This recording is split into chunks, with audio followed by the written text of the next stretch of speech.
कि अक्सर लोग बदअमनी के जिम्मेदार होते हैं और समझते हैं कि हम लोग जो है अमन का काम करते हैं। वह ईज़ा कील लहुम ला तुफसिदू फिल अर्द, जब उनसे कहा जाता है कि जमीन में फसाद मत करो, कालू इन्नमा नहनु मुस्लिहून, अरे हम तो अमन कर रहे हैं, हम तो इस्लाह कर रहे हैं। उसके बाद का जो जुमला है वो समझने जैसा है, अला इन्नमा हुमुल मुफसिदून, लेकिन बेशक वो लोग फसादी है, वलाकिन ला यशउरून, लेकिन उनको तसव्वुर नहीं है उनका कि हम गलत रास्ते पे हैं। वो समझते हैं कि हम अमन का काम करते हैं, हमारे जरिए अमन होगा। मिसाल के तौर पे देखिए, ये कुरान की आयत की जो आखिरी टुकड़ा इस आयत का, वलाकिन ला यशउरून, ये मुसलमानों के ऊपर बहुत बड़ी जिम्मेदारी देता है कि अक्सरियत लोग दुनिया में जो है, जो बदअमनी फैला रहे हैं, जो तहरीके, जो तहजीबे, वो समझते हैं कि हम इंसानियत का फायदा हासिल करते हैं। इसीलिए ये आयत का आखिरी टुकड़ा मुसलमानों के लिए बहुत जरूरी है, वलाकिन ला यशउरून, उन्हें पता नहीं है। तब उनको समझाएगा कौन? मुसलमान समझाएगा। तो अगर मुसलमान लापरवाह है, अगर मुसलमान लापरवाह है तो बदअमनी का सबसे बड़ा जिम्मेदार मुसलमान है। लेकिन चंद तहरीके, चंद तहजीबे जिनका मैं तस्करा आपके सामने आज करना चाहता हूं, एक आम आदमी की जबान है, आम आदमी की फिक्र है कि बदअमनी दुनिया के अंदर बहुत आम होती जा रही है। सैलाब की तरह लोगों की खुशियां, लोगों की जिंदगियों में से शांति, अमन को बहाकर ले जा रही है। आप देखते होंगे कोई शख्स बड़े आलीशान महल में एयर कंडीशन के अंदर गर्म कंबल लपेट के सोता है, लेकिन उसको सुकून नहीं है, उसको शांति नहीं है। नजर में आता है कि वो आराम से सो रहा है, लेकिन परेशान है, डायबिटीज है, हार्ट अटैक है, कमर का दर्द है, ये नहीं खा सकता है, वो नहीं पी सकता है, यहां नहीं जा सकता है। उसकी वजह हाइपरटेंशन, उसकी वजह बदअमनी। बदअमनी जिंदगी और दुनिया में कई जगह पर आपको मिलेगी। इनफरादी जिंदगी में बदअमनी होती है आदमी के, खानदानी बदअमनी होती है, खानदान के अंदर भी अमन नहीं होता, समाज के अंदर अमन नहीं होता, मुल्क के अंदर अमन नहीं होता, और आलमी सतह पर भी अमन नहीं होता कभी कभी। तो अलग अलग शोबों में बदअमनी दुनिया में जरूरी हो चुकी है आज, कि लोग उसको जरूरी समझकर, अमन समझकर लोगों के सामने पेश कर रहे हैं। तो ये बदअमनी के इनफरादी के नाम हम नहीं लेंगे, लेकिन तहरीक और तहजीब का मैं आपके सामने चंद बातें पेश करता हूं। सबसे पहले जो है इकोनॉमिक सिस्टम, हमारा अर्थतंत्र, हमारा माशी निजाम जो है, यह बदअमनी का सबसे बड़ा जिम्मेदार है। एक नंबर वन, नॉट ओनली, सिर्फ नहीं, एक गुनहगार, यानी भी गुनहगारों की फहरिस्त मैं आपके सामने पेश करूंगा, उसमें नंबर वन पे आता है आर्थिक तंत्र हमारा।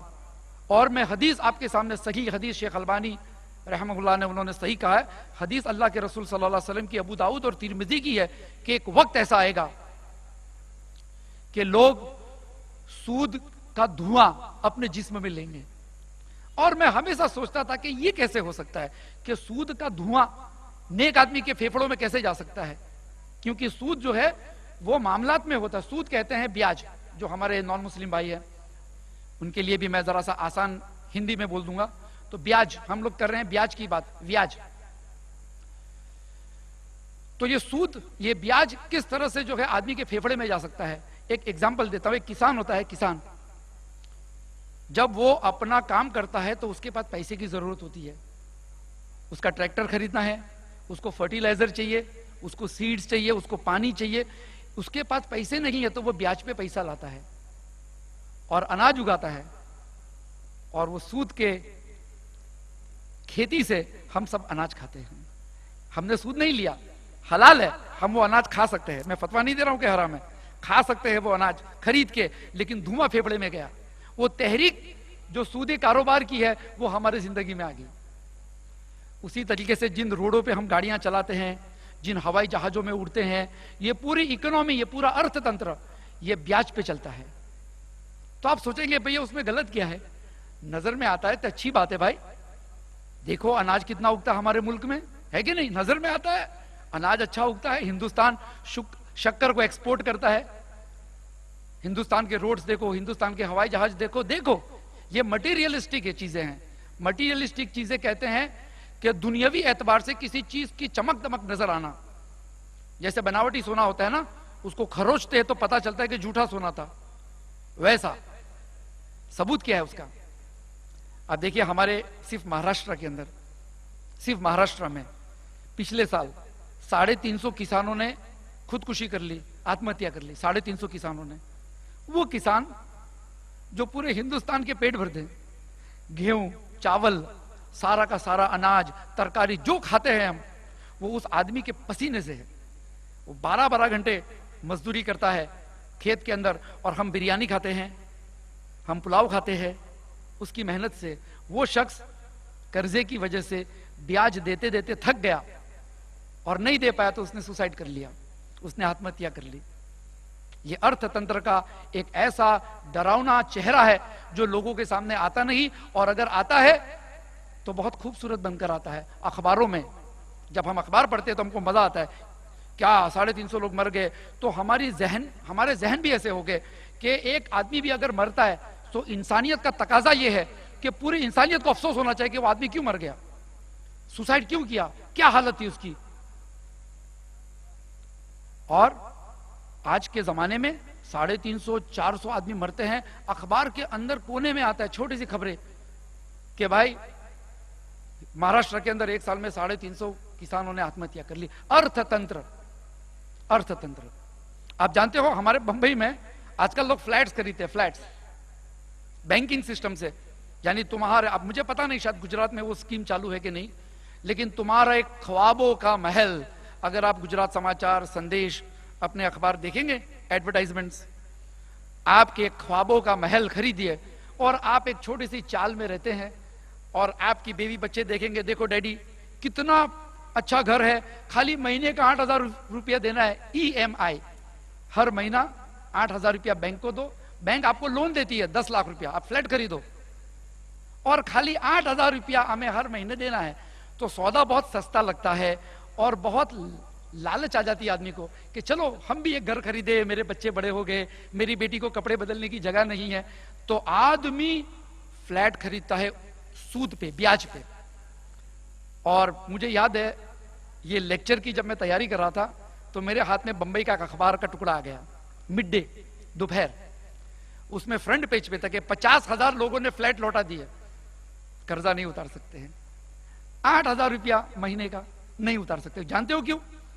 जब आप 8,000 रुपया का कर्जा, 8,000 रुपया महीने चुकाने के ऊपर 10 लाख रुपया कर्जा लेते हैं तो आपको 225 महीना तक ब्याज भरना है। कितना? 225 रुपया, 225 महीना तक आपको ब्याज भरना है बैंक को। तो पता यह चला कि आप अपनी जिंदगी के 20-22 साल तक सूद भरते रहेंगे, फ्लैट आपका उस वक्त तक नहीं हो सकता। वो ख्वाब नहीं था, वो डरावना ख्वाब था जिसको अंग्रेजी में नाइटमेयर कहते हैं। ऐसे 50,000 लोगों ने बंबई में फ्लैट लौटा दिए, हमसे जो है कर्जा नहीं उतारा जाता। फिर क्या होता है? तो ये इकोनॉमिक सिस्टम का, ये जो सूद का जो बाजार है, इसने पूरी दुनिया के अंदर तबाही मचा दी है। अमेरिका और जापान जैसा मुल्क खत्म हो गया ब्याज पे, ब्याज पे खत्म हो गया। वो अमेरिका जिसको दुनिया की कोई फौज हरा नहीं सकती, शिकस्त नहीं दे सकती है, उसको सूद ने खत्म कर डाला।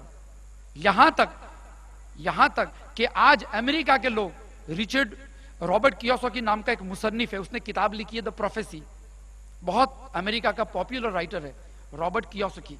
उसने किताब लिखी है द प्रोफेसी कि आगे क्या होगा इस इकोनॉमी का, इस अर्थतंत्र का आगे चलकर क्या होगा। उसने बड़े अच्छे अंदाज में उसने कहा है कि अमेरिका के अंदर, वॉशिंगटन पोस्ट के मुताबिक, ये वॉशिंगटन पोस्ट अमेरिका का बहुत बड़ा अखबार है, जैसे हमारा गुजरात समाचार वैसा, टाइम्स ऑफ इंडिया वैसा, वो लिखते हैं कि अमेरिकनों को मुसलमानों से ज्यादा डर अपनी नौकरी गंवाने का है, अपने कारोबार का है।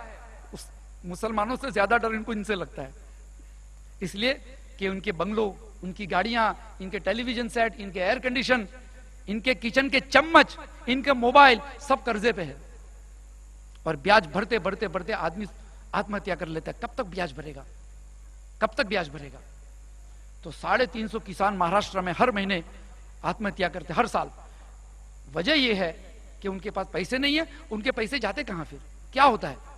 ये सूद का कारोबार आप समझते हो कैसे है? और मैं बहुत खुलकर बात करता हूं, इसलिए कि पूरी दुनिया इसका शिकार है और लोग उसकी बुराई लोगों के सामने पेश नहीं करते।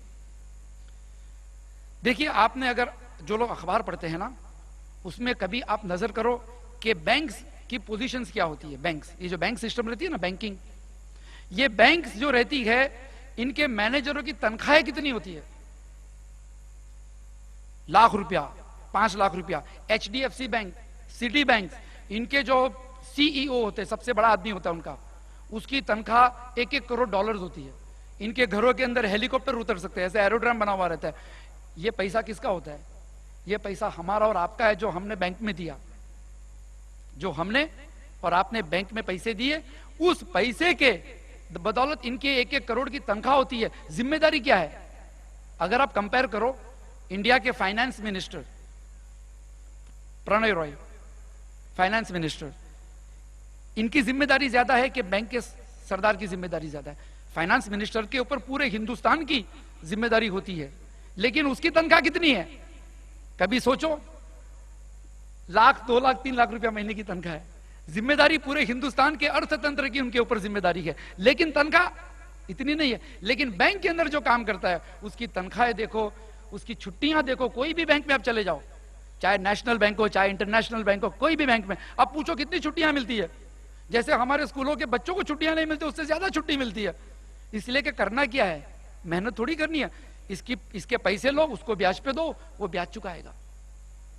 इसीलिए मैं इनफरादी तौर पे अपना पैसा बैंक में फिक्स डिपॉजिट में डालने से डरता हूं और मैं रोता हूं, इसलिए कि मेरा पैसा जाएगा कोई गरीब किसान के पास सूद पर। वो दिन भर मजदूरी करेगा और ब्याज देगा, और उस ब्याज में से थोड़ा हिस्सा मुझे मिलेगा, थोड़ा हिस्सा बैंक में जाएगा। ये मुझे पसंद नहीं है।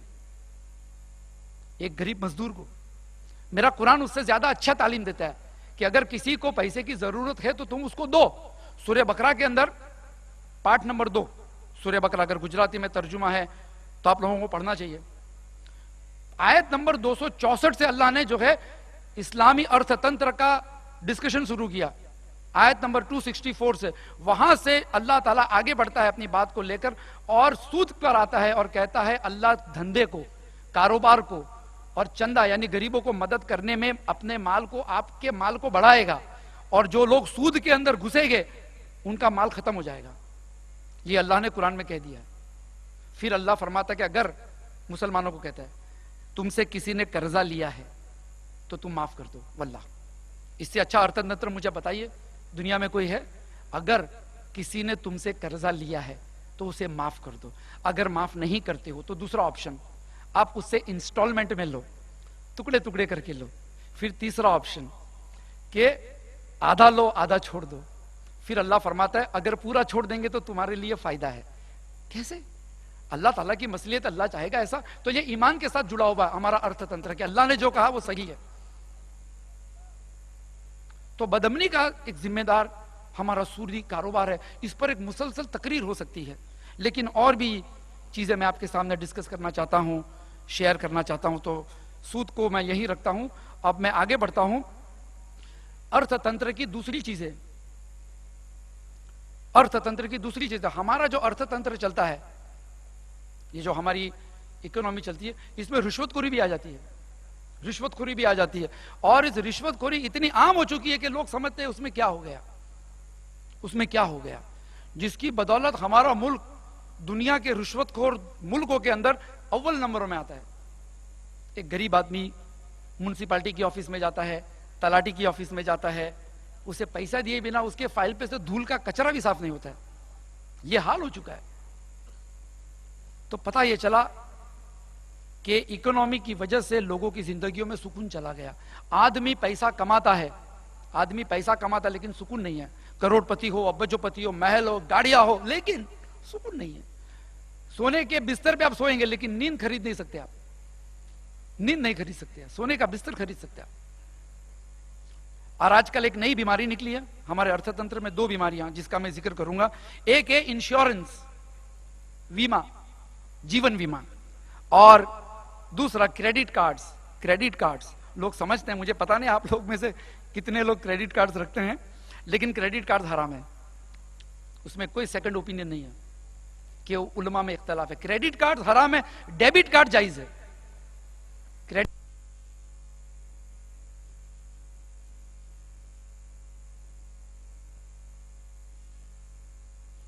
बैंक, मैंने अगर क्रेडिट कार्ड में खर्च किया, क्रेडिट कार्ड क्या होता है जिनको नहीं पता मैं बताता हूं कि एक कार्ड आता है छोटा सा, और आप कोई होटल में जाओ, आपको जितना खाना उतना खाओ, आप कोई दुकान में जाओ, आपको जो खरीदना खरीदो, आपकी बैंक आपके तरफ से पैसा भरेगी, भले आपके खाते में 1 रुपया नहीं है, तो 3 महीने में आप बैंक को पैसा लौटा दो, वरना आपको ब्याज भरना पड़ेगा। इसलिए क्रेडिट कार्ड हराम हो गया।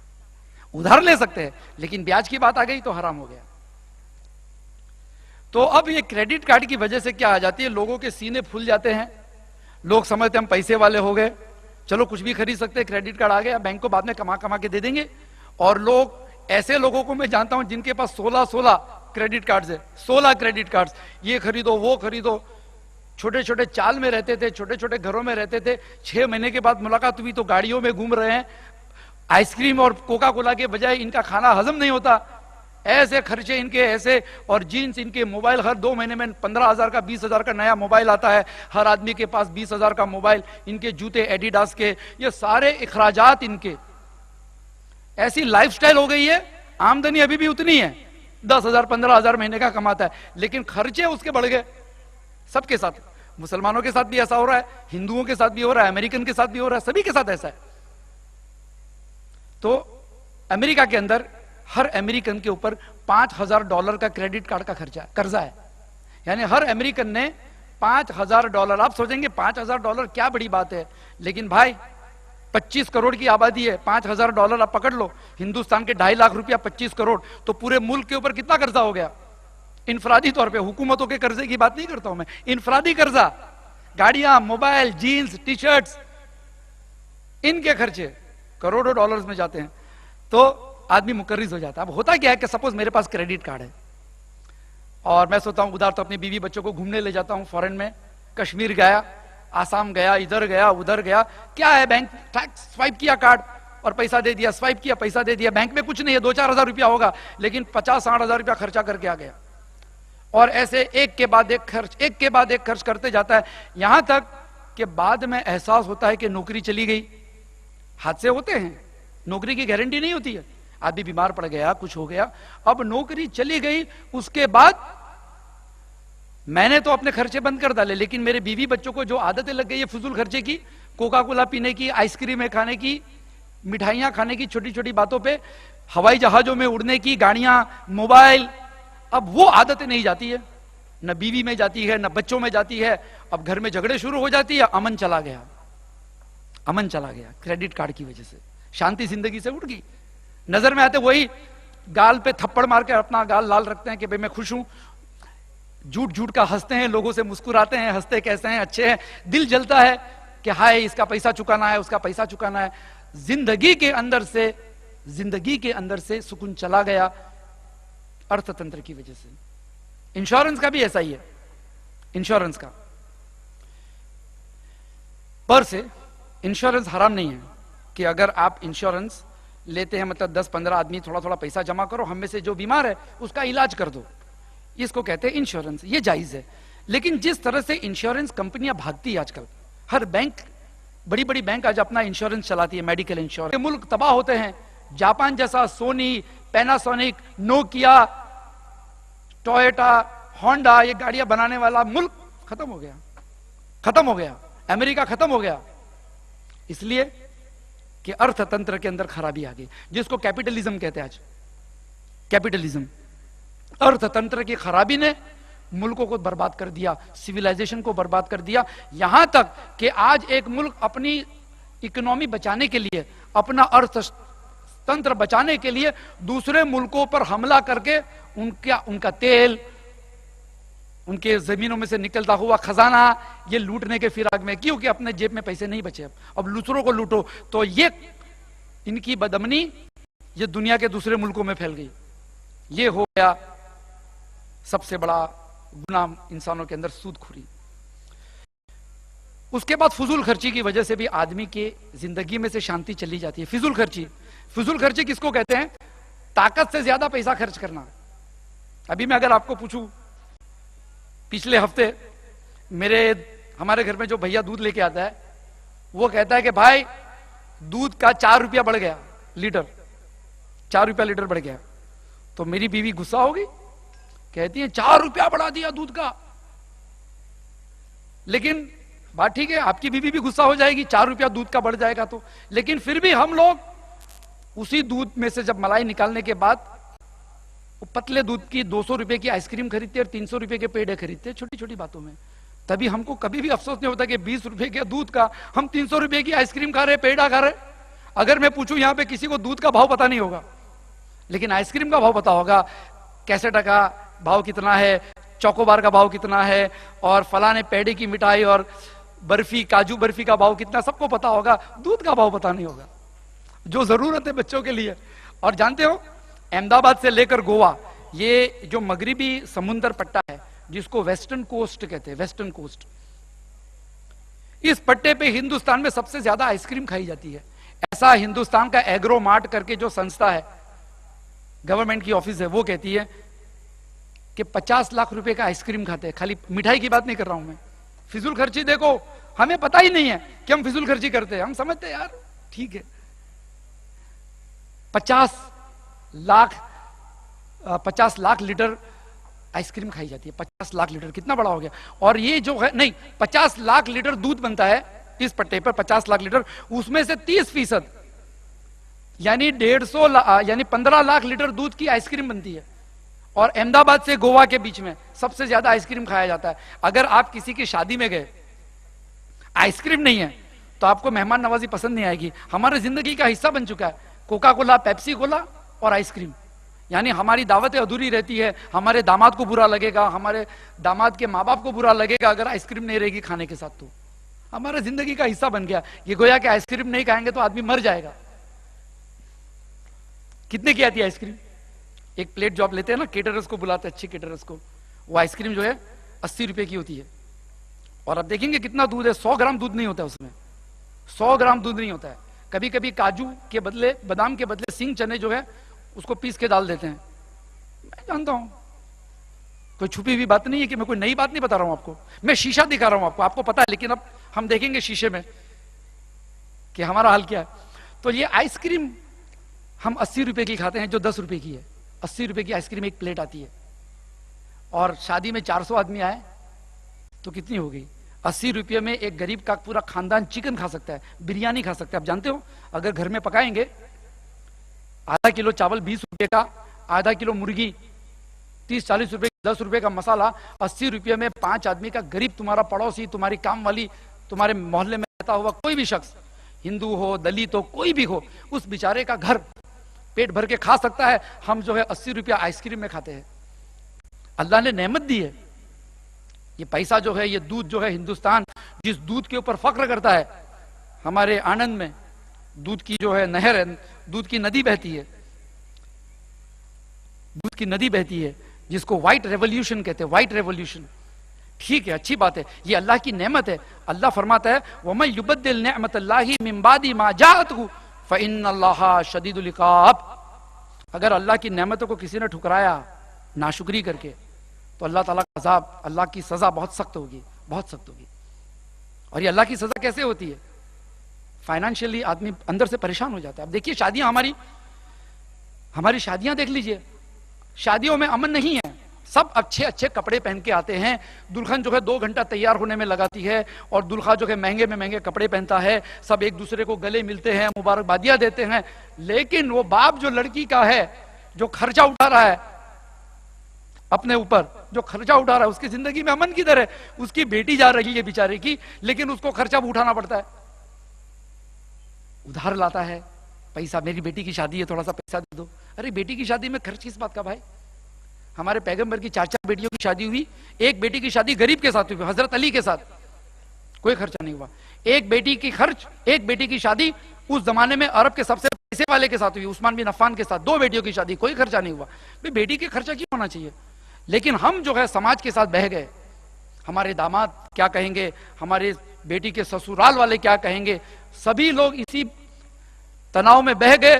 तो हमारी जिंदगियों में जो शादी, जो खुशी का माहौल है, हमारी शादियां जो खुशियों का सबब है, वो शादियों में गम हो जाता है, आदमी झूठा झूठा मुस्कुराता है, कैसे हो, गले लगते हैं, और सब ढोंग और बनावट नजर आती है, चारों तरफ बनावट नजर आती है। इसलिए कि फजूल खर्ची, जहां पे खर्च करने की जरूरत नहीं थी वहां पे आपने उधार लेकर खर्च करना शुरू कर दिया, उधार लेकर। नतीजा यह हुआ जिंदगी में से अमन चला गया, जिंदगी में से अमन चला गया। अल्लाह के रसूल सल्लल्लाहु अलैहि वसल्लम का फरमान है, शादियां जितनी सादगी से करोगे उतना अच्छा है। और इस्लाम की शरीयत ने शादी को आसान किया, आप जानते हो शादी को आसान किया है, लेकिन जिनाकारी यानी बेशर्मी, फाहिशात, गर्लफ्रेंड्स, वैलेंटाइन डे, इन चीजों को इस्लाम ने हराम किया। सजा मिलेगी अगर इस चीजों में मुब्तला होगे तो, इसलिए कि इससे बुराइयां फैलती है, किसी की माँ बेटी की इज्जत खराब हो जाती है। तो इस्लाम ने कहा कि शादियां कर लो। और यहां तक बाज उलमा के नजदीक शादियां जो है वाजिब है, अक्सर उलमा कहते हैं मुस्तहब है, लेकिन बाज उलमा कहते हैं वाजिब है, वाजिब। यानी अगर कोई शख्स शादी करने की ताकत रखता है और नहीं करता है तो गलत करता है, शरीयत सुन्नत के खिलाफ है। निकाहु मिन सुन्नती, निकाह मेरी सुन्नत है, और जो मेरी सुन्नत से चेहरा फेरेगा वो मुझ में से नहीं है, तंबी है पैगंबर साहब की।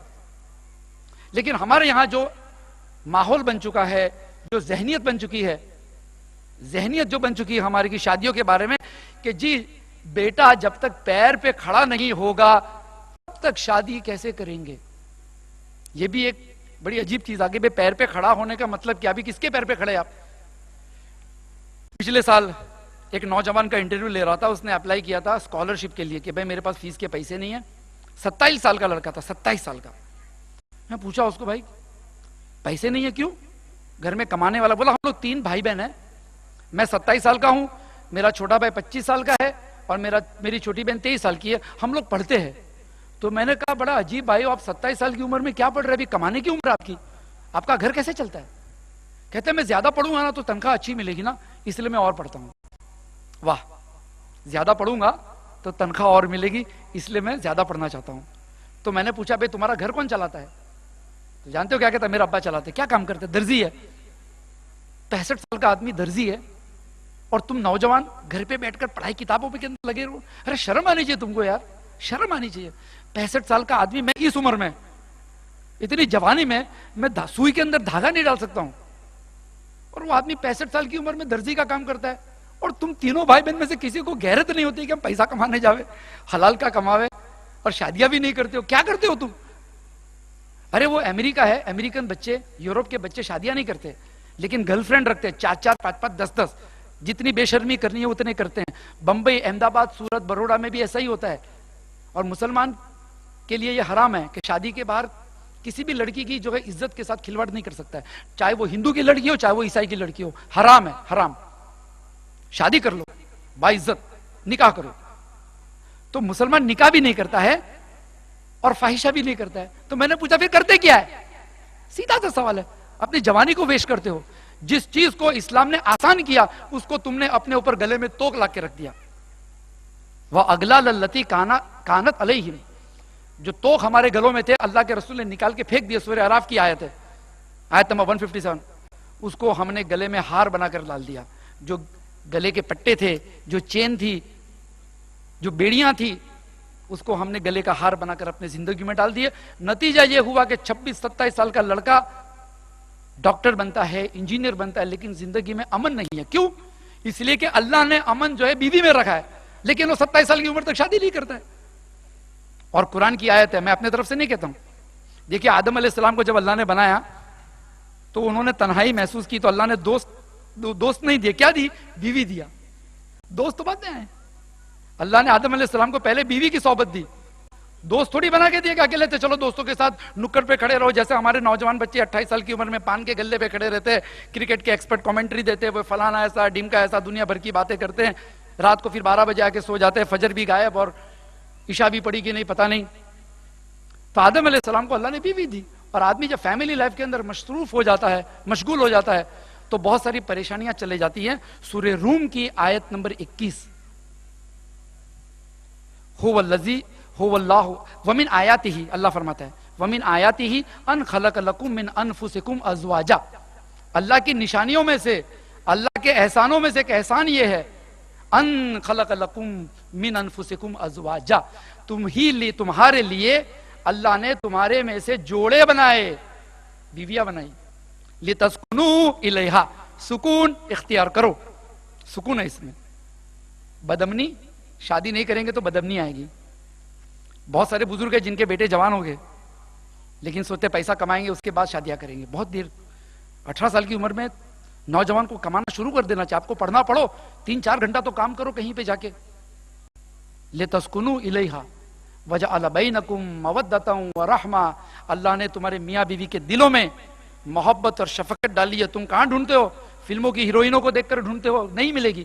3 घंटा फिल्मों के सामने बैठेंगे, कोई आदमी जो है अपनी गर्लफ्रेंड को किस करेगा, मोहब्बत से लपेटेगा, आपको खुशियां महसूस होती है, मजा आया। अरे खुद शादी करो भाई, हलाल जो अल्लाह ने रखा है, एंजॉय दैट।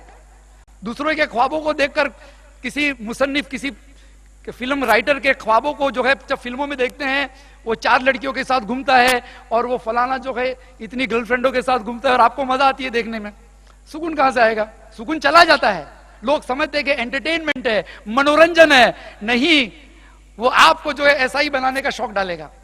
फिर आप शादियां लेट करेंगे, भाई ऐसी चाहिए, खूबसूरत चाहिए, परी जैसी चाहिए, फलानी हीरोइन जैसी चाहिए, दुबली चाहिए, गोरी चाहिए। और हर आदमी जो है नौजवान गोरी पतली दुबली लड़कियां ढूंढता है। कहां है? क्या फैक्ट्री है बना के लाएंगे? इसलिए कि उसने फिल्मों को देखा है और उन्हीं हीरोइनों को देखकर उसका जहन भी ऐसा बन गया। और ये बीमारी ये सब जगह पे जाती है। फिर लड़कियों के अंदर भी फिर ये बात आती है। आप जानते हो, इंग्लैंड के अंदर जब सर्वे किया गया तो मालूम पड़ा 9, 10, 11 साल की लड़कियां अपने आप को शीशे में देखती है और सोचती है कि मैं मोटी हो गई। क्यों?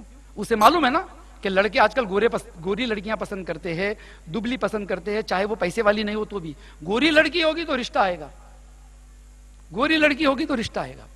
ऐसा माहौल बना दिया इसलिए कि एक बड़ी आबो हवा चल गई खूबसूरती की, जिसकी वजह से लोगों की जिंदगियों में से शांति चली गई। खूबसूरती की आबो हवा चल गई, लोगों ने निकाह को तर्क करना शुरू कर दिया और ख्यालों के पुलाव बनाने लगे। खूबसूरत लड़कियां, पैसे वाला लड़का, खूबसूरत लड़की अगर होगी तो उसका बाप पूछेगा लड़का कितना कमाता है, बंगलो है, गाड़ी है, मेरी बेटी खूबसूरत है। और वहां से भी जो है गाड़ी दूसरे पटरी पे चली गई, मेरी बेटी खूबसूरत है, लड़का कितना कमाता है, नमाजी है कि नहीं है, क्या है, बाद में लड़का क्या करता है। सबसे पहला सवाल, लड़का क्या करता है। और लड़के जो है 25-26 साल की उम्र में सोचते हैं कि गोरी लड़की से शादी करनी है, थोड़ी गाड़ी खरीद लूं, पैसा कमा लूं। और जो उम्र शादी करने की है, बच्चे पैदा करने की है, उस उम्र को टालते टालते टालते 27, 28, 29 साल तक आदमी गुजर जाता है। हराम कामों में मुब्तला हो जाता है, कोई गंदी फिल्में देखता है, कोई काम वालियों के साथ या प्रोस्टिट्यूटों के साथ जाकर अपना मुंह काला करता है। हर तरह के हराम काम समाज में आ जाते हैं, जिसकी बदौलत जिंदगियों में से शांति चली जाती है। इसकी बदौलत ये चीज है, शांति इसीलिए चली जाती है कि जब अल्लाह ने किसी चीज को बता दिया कि इसमें आपका फायदा है, उस चीज को ठुकराओगे। वमन युबद्दिल निअमतिल्लाहि मिन बादी मा जाअतहु, अल्लाह की नेमत आने के बाद। और जानते हो, दोनों आयत को मिला के पढ़ो। आयत का मायना नेमत भी होता है, अल्लाह की आयत का मायना नेमत भी होता है। कुरान कहता है सल बनी इसराइल कम आते नाहुम मिन आयातिल बैयिनात, बनी इसराइल को पूछो कितनी आयतें हमने उनको दी। फिर अल्लाह फरमाता है वमन युबद्दिल निअमतिल्लाहि, अल्लाह की नेमत को जो ठुकराएगा। तो यहां पे अल्लाह की नेमत अल्लाह की आयतें थी, और अल्लाह फरमाता है वमिन आयाती ही, और अल्लाह की आयतों में से अन खलक लकुम मिन अनफुसिकुम अज़वाजा, एक आयत ये है, एक नेमत ये है कि अल्लाह ने तुम्हारे लिए तुम्हारे अंदर से जोड़े पैदा किए। तो बीवी ये भी नेमत है। शादियां डिले मत करो, जिंदगियों में से सुकून चला जाएगा। हमारे बंबई में जो हमारे गुजराती भाई, जो जैन भाई है, जैन, इनके बच्चे 20 साल की उम्र में शादियां कर लेते हैं। जानते हो, पता नहीं हुआ शायद आप लोगों को, हमारी जो जैन कम्युनिटी है, 20 साल की उम्र में बच्चा पहुंचा तो शादी कर लेते हैं। लेकिन वही बच्चा 15 साल की उम्र से कमाना शुरू करता है। हमारे अब्बा की कपड़े की दुकान है और वहां पे हर छुट्टियों में गुजरातियों के बच्चे आते सीखने के लिए, और सेठ के बच्चे, करोड़पतियों के बच्चे आते, करोड़पतियों के बच्चे। लेकिन वो गल्ले पे नहीं बैठते, वो पोता मारते हैं, टेबल साफ करते हैं, माल पैक करते हैं, ग्राहक से बात करते हैं, चाय बोलने जाते हैं, चाय आती है तो गिरती है तो साफ करते हैं, पैकिंग करते हैं, वो काम करते हैं। इसलिए कि जिसको ये काम नहीं आता उसको धंधा करने आता ही नहीं है। लोग समझते हैं कि भाई मेरे पास पैसा नहीं इसलिए धंधा नहीं करता हूं, ऐसा नहीं है। धंधा करने के लिए ये चीजें को सीखना जरूरी है। तब ये करोड़पतियों के बच्चे ये सीखते हैं, उसके बाद जब अपने बाप के धंधे पे बैठते तो उसको मालूम है वो चाय वाला पैसा कैसे चोरी करता है, उसे मालूम है वो कस्टमर नाराज क्यों होता है, ग्राहक नाराज क्यों होता है, इसलिए कि वो उस महले से गुजर चुका है। तो ये 18 साल की उम्र में पैसा कमाने का तजुर्बा हासिल करते हैं बच्चे, 20 साल की उम्र में शादी कर लेते हैं, और बाप जो है 45 साल की उम्र में पोतों की शादियों करता है और फ्री हो जाता है। उसके बाद आप देखेंगे बंबई के अंदर सबसे ज्यादा चैरिटी ट्रस्ट, मुफ्त के दवाखाने, मुफ्त के हॉस्पिटल, मुफ्त का ये जैनों का ज्यादा है, हमारी जैन भाइयों का ज्यादा है, इसलिए कि शादी करके फैमिली लाइफ में सेटल हो गए, खुश हो गए, इनके बच्चे रखड़ते नहीं है। अब तो उनके अंदर भी शुरू हो गया, मगरिबी हवा लग गई है, लेकिन मैं अपना ऑब्जर्वेशन कहता हूं जो मैंने देखा था, तो ये बच्चे भी शुरू हो जाते और आदमी सुकून से अच्छे काम करता है समाज में। कोई किसी फलाने जगह का ट्रस्टी बन जाता है, कोई चैरिटी हॉस्पिटल का ट्रस्टी बन जाता है। इस तरह से समाज के बनने में इनका एक ताउन रहता है, एक कॉरपोरेशन रहता है, कंट्रीब्यूशन रहता है इनका, जिसकी बदौलत ये लोग खुश हो जाते हैं। हमारे जिंदगियों में ये काम मुसलमानों का भी था, लेकिन हमारे बच्चे रातों को 12 बजे तक रखड़ते हैं, चाहे वो अहले हदीस के बच्चे हो, चाहे वो तबलीगी के बच्चे हो, चाहे वो बरेलवी के बच्चे हो। एक आम बीमारी फैल गई है कि कमाना धमाने की फिक्र नहीं होती है। हर दूसरे बच्चे को पूछो क्या करता है, मोबाइल बेचता हूं, तू क्या करता है, सुपारी काटता हूं, तू क्या करता है, जीन्स बेचता हूं, टी शर्ट बेचता हूं। ये 4 धंधे के अलावा 5वां धंधा मुसलमानों के बच्चों को आता नहीं है। शांति कैसे आएगी? अरे कुरान हमारे पास है, फिर भी हमारे अंदर शांति नहीं है। क्यों? इसलिए कि हम कुरान से दूर हो गए। कुरान ने जो चीजें बताई, हलाल की रोजी कमाओ। दूसरी आयत में आपको बताता हूं, सूरह नहल की आयत नंबर 72। अल्लाह जअल लकुम मिन अनफुसिकुम अज़वाजा, अल्लाह है जिसने तुम्हारे में से, तुम्हारे लिए नफ्स में से तुम्हारी बीवियां बनाई। वजअला मिन अज़वाजिकुम बनीना व हफ़ज़ा, और तुम्हारी अज़वाज में से बनीना व हफ़ज़ा, औलाद हफ़ज़ा। हफ़ज़ा अरबी वर्ड है, उसका मायना ये होता है कि ग्रैंड चिल्ड्रन, बच्चे बहुत सारे हो, उनको देखकर जो खुशियां होती है, उसको हफ़ज़ा कहते हैं। तो अल्लाह ने खुशियां रखी तुम्हारे लिए बच्चों में। वह रज़क़कुम मिनत तय्यिबात, ये, और अल्लाह ने अच्छी चीजों में तुम्हारे लिए रिज्क का इंतजाम किया है। अफ़बिल बातिल युमिनून, और बातिल चीजों में जाओगे, ईमान रखोगे कि 28, 30, 40 साल का हो जाएगा फिर शादी करूंगा। अल्लाह ने खुशियां यहां रखी है, वहां छोड़कर तुम दूसरी जगह पे जाते हो, गर्लफ्रेंड्स, फेसबुक, इधर उधर भटकते हैं। नौजवान बच्चे अपनी जिंदगियां खराब करते हैं। तो जिनकी शादी नहीं हुई वो शादी करो। लड़कों के लिए वलियों की जरूरत नहीं है, लेकिन मैं नहीं कहता हूं कि बगावत करो, बगावत नहीं करना, लेकिन शादियों में डिले मत करो। अगर आप बुजुर्ग, आपके बच्चे हैं 20-21 साल, तो शादियां करा दो। अगर कोई लड़का है शादी कर लो। अच्छा ताउन, अच्छा रिश्ता आए अपनी बेटी के लिए। अल्लाह के रसूल ने फरमाया अगर अच्छा रिश्ता आएगा अपनी बेटी के लिए और ठुकरा दोगे तो फसाद फैलेगा। और ये फसाद ऐसे ही होते हैं, अफेयर्स, लड़कियां ऑफिसों में जाती है, बॉयफ्रेंड्स होते हैं, अभी वैलेंटाइन डे आएगा, गर्लफ्रेंड से रहती है, समाज के अंदर खुराफात होती है, अबॉर्शन होता है, बच्चे गिरा दिए जाते हैं, छोटा सा बच्चा माँ के पेट में। आप जाते हैं, आप किसी चिड़िया जो रहती है ना, चिड़िया, आप पेड़ पे चढ़ो और कौवे या चिड़िया के घोंसले के अंदर आप उसके बच्चों को या अंडे को हाथ लगाने की कोशिश करो, वो चिड़िया जो है ना चोंच मारेगी आपको। मेरे बच्चों को सताती है, वो बचाएगा अपने बच्चों को, है कि नहीं? आम है। और कोई कुत्ती होगी, उसके बच्चों को हाथ लगाओ, 14 इंजेक्शन लेना पड़ेगा, हाथ लगा के दिखाओ। लेकिन इंसान है, खुद जाता है डॉक्टर के पास, हमारे बच्चा गिरा दो, मां हमारा बच्चा गिरा दो। क्यों? अल्लाह फरमाता है सूरह फुरकान में, जो लोग अपनी ख्वाहिशों के गुलाम हैं, इनकी हालत जानवर जैसी है, बल्कि इनसे भी बदतर। ये आयत फिट होती है। जो लोग बच्चे गिराते हैं, तो बच्चे का क्या कसूर था? तुमने फाहिशा किया, तुमने शादी नहीं की, घूमते रहे रात रात भरों में, 31 दिसंबर की रातों में, नवरात्रियों की रातों में, और इधर उधर त्योहारों की रातों में, और इस तरह से करते हो। छोटे छोटे बच्चे हजारों लाखों की तादाद में कत्ल हो जाते हैं। अपनी माँ का पेट उनके लिए कसाई खाना बन जाता है, कसाई खाना। कभी सोचा है वो मासूम जान की हालत क्या होगी? अभी आप यूट्यूब पे जाएंगे ना, यूट्यूब पे आप टाइप करो कि अबॉर्शन कैसे होते हैं।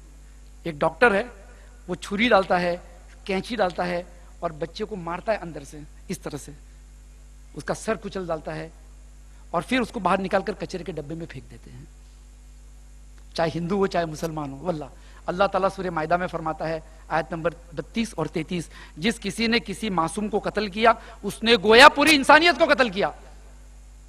वो मासूम हिंदू का भी बच्चा हो सकता है, वो मासूम ईसाई का भी हो सकता है, दलित का भी हो सकता है। अगर किसी मासूम को किसी ने कत्ल किया, पूरी इंसानियत का कत्ल किया। आज दुनिया की बस्ती 400 करोड़ है, 5000 7000 साल पुरानी दुनिया है, तो 50 से 500 1000 करोड़ इंसानों की कत्ल का अजाब है एक मासूम को कत्ल करने में। लेकिन लोग लापरवाही से लेते। कहां से आएगी जिंदगी में अमल? सुकून, शांति, अमन जिंदगी में आ ही नहीं सकती अगर दूसरे का हक नहीं देगा। तो उसका हक था दुनिया में आने का, उसका हक था। लेकिन गर्लफ्रेंड्स, बॉयफ्रेंड्स, लोग क्या कहेंगे, समाज क्या कहेंगे, तो शादी कर लो भाई, शादी कर लो। ये शादी का जो बंधन है, ये अल्लाह ने इसलिए दिया है कि औरतों की हिफाजत हो, इज्जत की, कि पसंद है शादी करके घर में ले जाओ, अपने माँ को कहो ये तुम्हारी बहू है, कमाओ और खिलाओ, इसलिए शादी का है। तो जिंदगियों में से सुकून चला जाता है बेशर्मी की वजह से। तो ये जिम्मेदार है वो शख्स जो अल्लाह की नाफरमानी करता है। उसके बाद लालच, लालच की वजह से भी जिंदगियों में नासुकून आते हैं, सुकून चला जाता है। लालच की वजह से जिंदगी में सुकून चला जाता है। एक मिसाल दूंगा मैं आपको, एक मिसाल, विरासत, विरासत का बंटवारा। यानी बाप मर जाता है और बच्चे आपस में लड़ते हैं किसका कितना है। बहन कहती है भाई ने दिया नहीं कुछ, और भाई कहता है कि अब अब्बा ने जो है शादी में खर्च कर डाला तुम्हारा, अब क्या चाहिए तुम्हें। और एक घर रहता है, और आदमी जो है अपने बीवी बच्चों की फिक्र की वजह से अपनी बहनों को विरासत में हिस्सा नहीं देता है। अरे मेरे बच्चे बड़े हो गए, बाद में दूंगा, कर दूंगा, वो मेरा दामाद खराब है, मेरा बहनों ही खराब है, पैसा उड़ा देगा, मेरे पास रखता हूं। गुलाबी गुलाबी अल्फाजों से लोगों के हक मारे जाते हैं विरासत के बंटवारे में। अल्लाह के रसूल ने फरमाया, जिस शख्स ने किसी की जमीन का इतना टुकड़ा, सुई के नोक के बराबर का टुकड़ा अगर हक मार दिया, तो कयामत के दिन 7 जमीन का टुकड़ा अपने गले में बांध कर वो अल्लाह के दरबार में आएगा। मैं पूछना नहीं चाहता हूं कि आप में से कितने लोगों ने अपनी बहनों को या अपनी बेटियों को विरासत में दिया। मैं किसी को शर्मिंदगी करना नहीं चाहता हूं, लेकिन अपने आप को पूछिए, आप ये जो समाज में बुराई है वो लालच की वजह से है। अरे अल्लाह ने तुम्हारी तकदीर लिख दी है, तुम्हारे तकदीर का आखिरी निवाला तुम्हारे मुंह में नहीं जाएगा तब तक मलेकुल मौत तुमको हाथ नहीं लगाएगा। उसके बाद किसी और के माल के अंदर हड़प करने की नियत क्यों करना चाहिए? क्यों करना चाहिए? ना मेरे साथ कब्र में आने वाला है, वो सब छोड़ के चले जाएंगे, सिर्फ कब्र में जाऊंगा तो हिसाब का देखकर ही आदमी की हालत खराब हो जाएगी कि क्या करके आया। जब आदमी मरता है तो लोग पूछते हैं क्या छोड़ के गया, फ्लैट, गाड़ियां, दुकानें, पूछते हैं लोग। और ऊपर फरिश्ते पूछते हैं क्या लेकर आया, क्या लेकर आया, कर्जा, लोगों का माल खाया, क्या करेंगे? तो विरासत का बंटवारा अगर नहीं होगा, आप नमाजी है, हर साल हज पढ़ने जाते हैं, दाढ़ी है, बहन का हिस्सा नहीं दिया, गया, क्या फिर क्या ईमान है आपका? अल्लाह ने उसको वाजिब करा, फर्ज करार किया। जानते हो कुरान की आयत है, कुरान की सबसे लंबी आयतों में यह आयत है, सबसे लंबी जो आयतें हैं उसमें विरासत के बंटवारे की आयत है, लंबी आयतों में से, कि विरासत में किसका कितना हक अल्लाह ने लिख दिया, झगड़े की जरूरत ही नहीं है, लिख दिया है सबका, किसका कितना मिलना चाहिए, माँ को, बहन को, बीवी को, बेटी को कितना मिलना चाहिए, लिख दिया। उसके बाद भी आदमी अपने बीवी बच्चों की मोहब्बत में लोगों के साथ नाइंसाफी करता है। मेरे बीवी बच्चे फुटपाथ पे आ जाएंगे, क्यों? और कुरान ने कह दिया, इन्नमा अमवालुकुम व औलादुकुम फितना, तुम्हारे माल, तुम्हारा माल और तुम्हारी औलाद फितना है। फितना कहते हैं टेस्ट, आजमाइश, परीक्षा। फितना का एक मायना होता है परीक्षा। अगर परीक्षा में फेल हो गए तो फेल हो गए, खत्म हो गया, खत्म हो गया। नमाजी, हाजी जो तहज्जुद गुजार और कुरान पढ़ते हैं लेकिन बहन का हिस्सा नहीं देते विरासत में, तो इबादत, अल्लाह ताला एक बार अपना हक माफ कर देगा कि भाई चलो नमाज में कोताही थी, माफ कर दिया, लेकिन दूसरों का हक क्यों माफ करेगा? अल्लाह क्यों माफ करेगा दूसरों का हक? अल्लाह का एक नाम है आदिल, आदिल, अदल करने वाला, बराबरी करने वाला, इंसाफ करने वाला। अल्लाह उसका हक देगा। तुम्हारी नमाजें, तुम्हारे हज, तुम्हारे रोजे, सारी चीजें अल्लाह ताला कयामत के दिन उसको दे देगा और उसका अजाब तुमको मिलेगा। हक नहीं मारेंगे लोगों का, जिंदगी में सुकून आएगा। चाहे आप छोटे से घर में क्यों नहीं रहते हो, छोटे से घर में भी आदमी अगर रह सकता है, खुशी से रह सकता है, अगर लोगों का हक दिया तो, अगर लोगों का हक दिया तो खुशी से रह सकता है। उसके बाद बदअमनी की जिम्मेदारी या उसकी वजह, सबसे बड़ी वजह यह है कि आदमी जो है अल्लाह की बात मानता नहीं है। ये कुरान जो है इसके अंदर सिर्फ 5000 श्लोक है, श्लोक आयत 5,000 से थोड़ी बहुत ज्यादा, लेकिन उसमें पूरी जिंदगी गुजारने का तरीका है। आपको क्या सीखना है? बाप का हक, बेटे का हक, कारोबार कैसा करने का, लोगों के साथ बातचीत कैसे करने की, आपको जो सीखना है वो कुरान आपको सिखाता है। अगर कुरान को छोड़कर कहीं और आपने सुकून तलाश करने की कोशिश की तो नहीं मिलेगी, कभी नहीं मिल सकती है।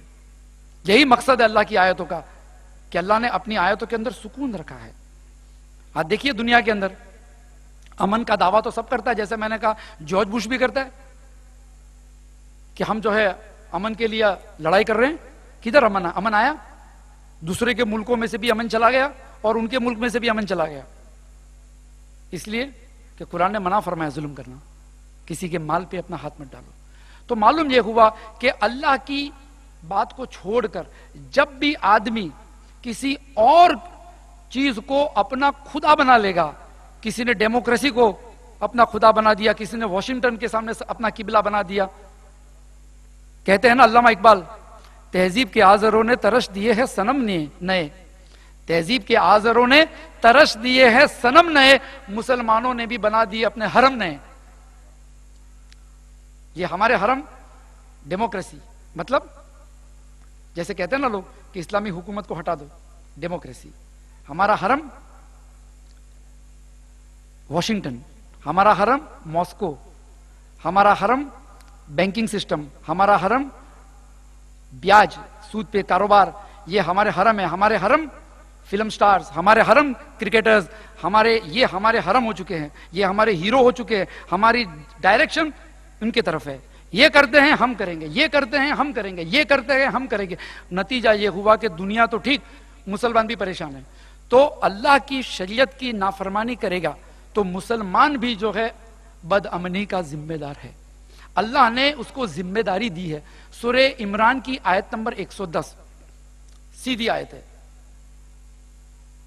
कि अल्लाह ताला फरमाता है कुंतुम खैरा उम्मतिन उखरिजत लिन्नास, तुम सबसे बेहतरीन उम्मत हो, इंसानियत के लिए निकाली गई हो, इंसानियत के लिए बेहतरीन उम्मत। खाली मुसलमानों के लिए नहीं निकाले हो, यानी कोई शख्स अगर मुसलमान है तो उस पर पूरी इंसानियत की जिम्मेदारी आती है।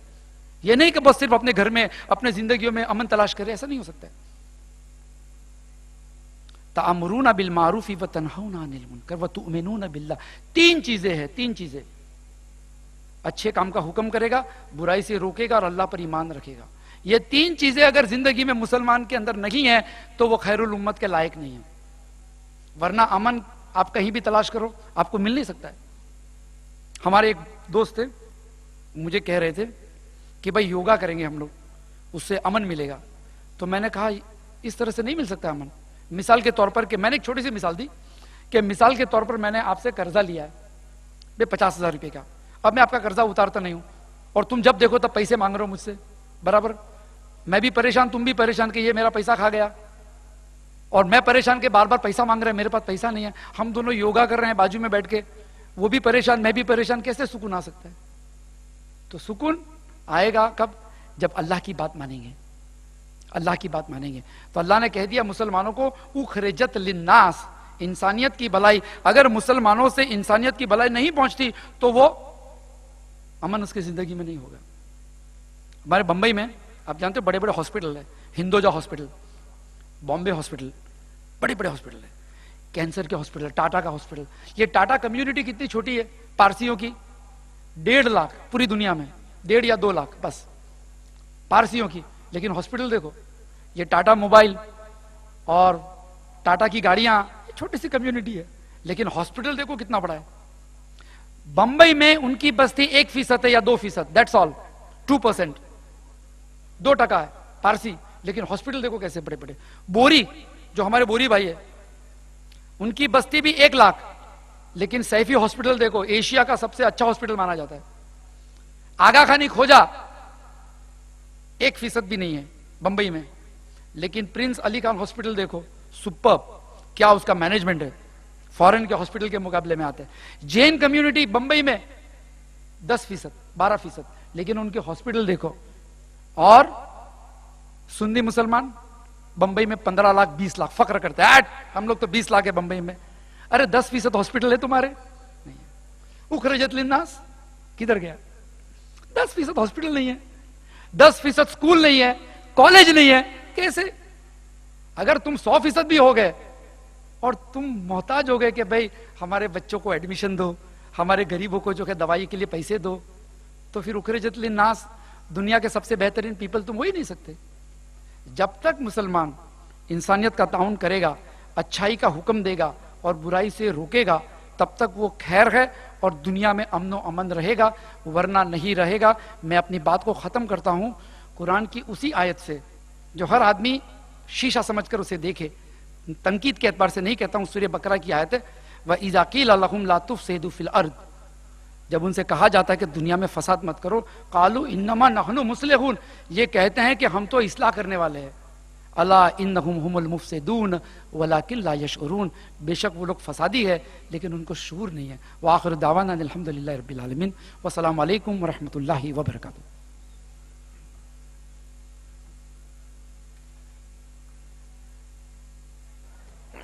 जज़ाकुमुल्लाहु खैरा।